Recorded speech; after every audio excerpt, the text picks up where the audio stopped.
So hello guys, welcome to our vlog. For today's video, padulong mi og Mount Carmel Parish kay magatan mi og bunyag sa binata ni John Mark. So karon guys, niabot na mi diri sa Mount Carmel Parish. So while nagpaabot mi kan John Mark,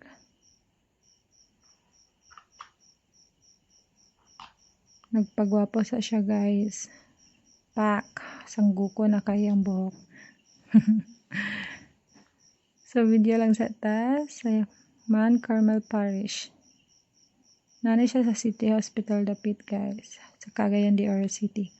So nisaka nami guys, kana guys gamisa pa na sila guys, perhapit na mahuman. So while waiting, is na sa mi magtindog kay nasa sulod ang binata ni John Mark.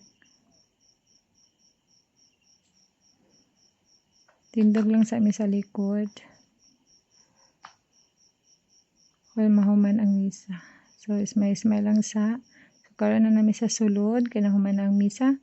Tura ang binata ni John Mark. Mo iyang mamagpapa ni Bibi Amelia.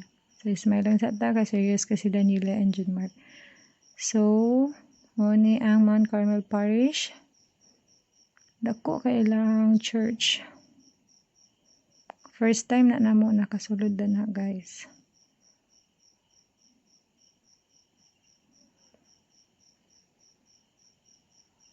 So diba, abi ni John Mark picture. Sa video na siya guys. Palaw lang sa.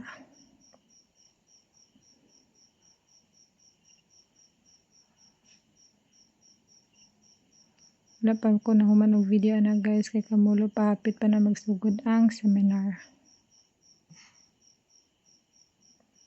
Busy kasi Daniela. Pati pa si John Mark kapakyut gid sa camera. Kuti kasi Daniela ba, kay ingon siya kay ang amo daw pimples kay niabot sa liog.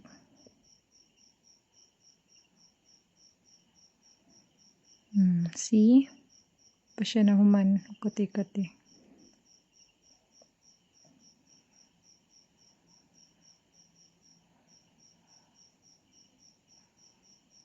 Pakyut kasi John Mark. Okay, nagbanit namin kandila na palaw pa yun na guys, kay sabi nagmuban mi dito og kuan dagkot sa kanila ang papa raman di ay.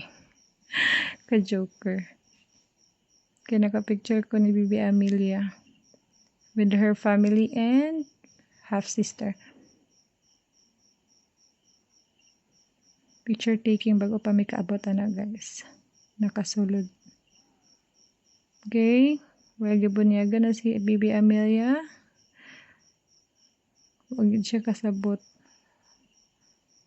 Hilaka taon siya na guys. Cute kaayo buyag.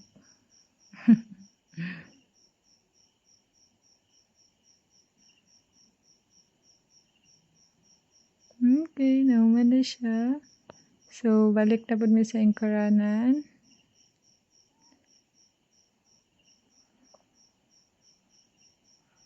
Picture taking with her ninang and ninang.